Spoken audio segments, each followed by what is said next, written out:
Alright, I'm gonna go over metabolic adaptation and metabolism. So, metabolism essentially is the fire within.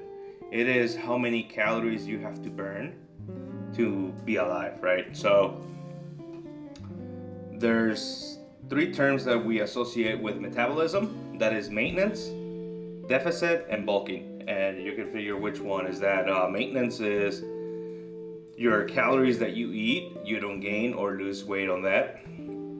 Deficit is the calories that you eat to lose weight, and the bulking surplus you eat to gain weight. Unfortunately, nowadays the bulking is not a big problem, to say the least. Most of us, including myself, we're in the pursuit of fat loss, so being in a deficit. So two things, kind of asterisks on a deficit. You can't be on a deficit for too long. The most that I would recommend in a active cut would be no more than 4 months, maybe 6 if plan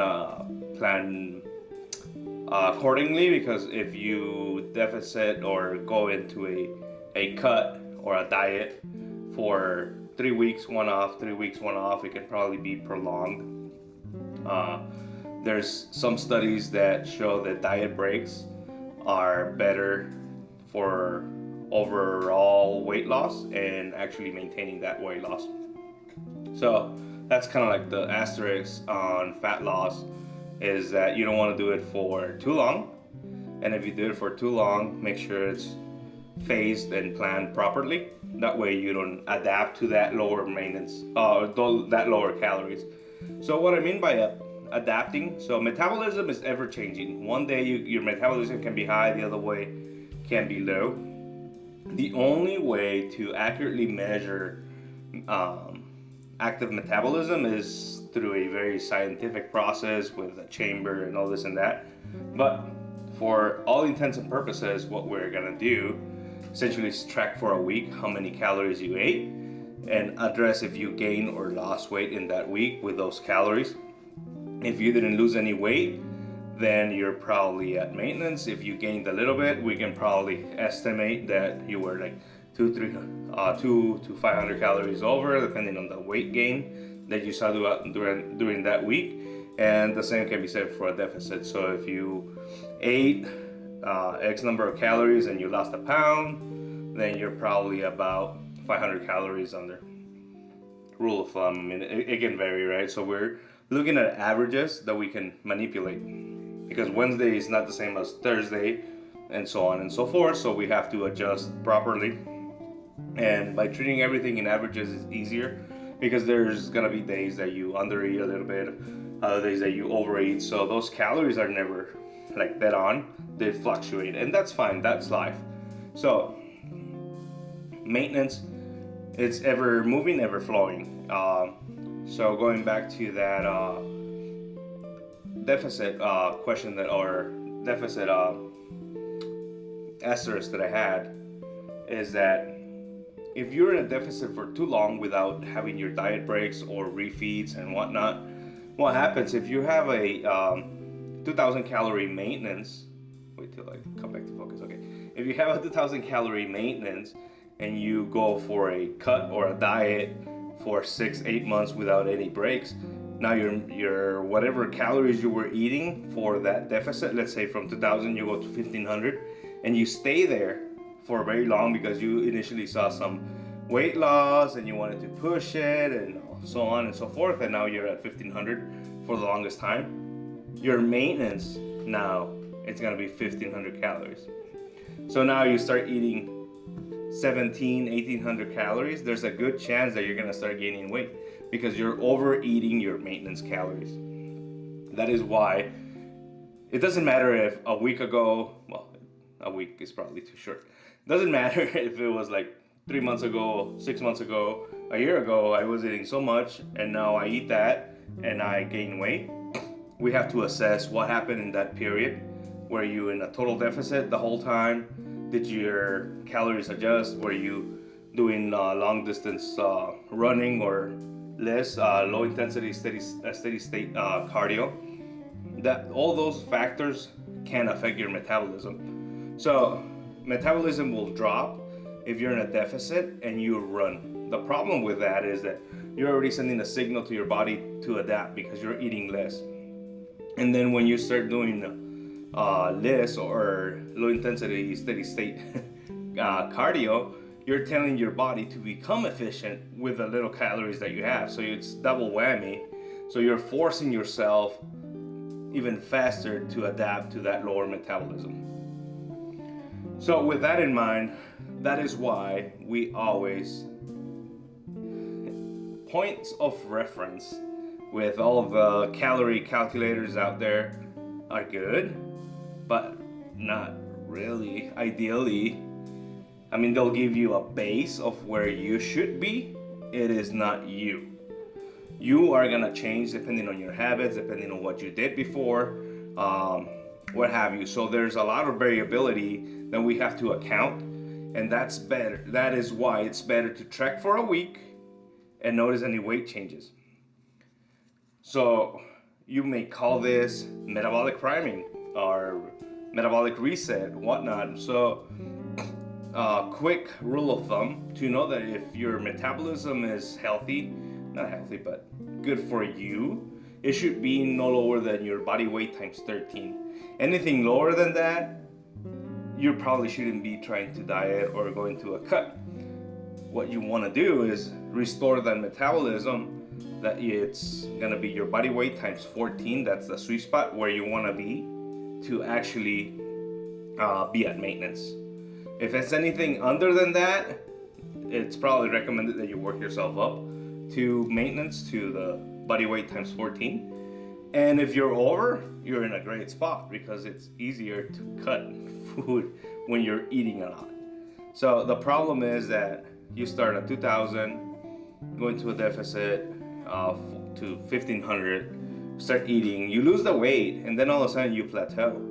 So what do? You up the movement, and then you cut more calories, so now you're at 1,200. And guess what? You're gonna see some initial weight loss, and after a while, you're gonna plateau again. So what are you gonna do? Are you gonna cut more calories and add more exercise on top of everything? So you're like adding exercise and taking calories.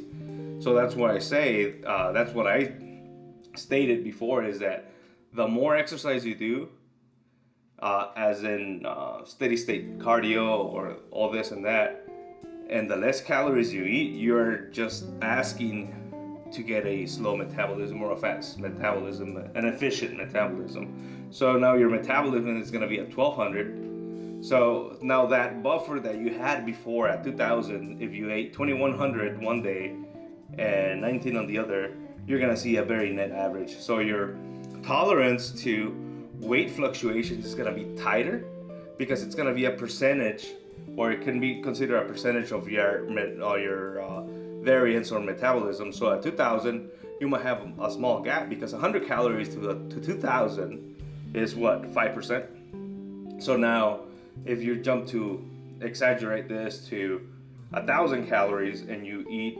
1%, 100 calories extra, that's 1%. So it has a greater effect on your body being at a lower calorie than being at a higher calorie.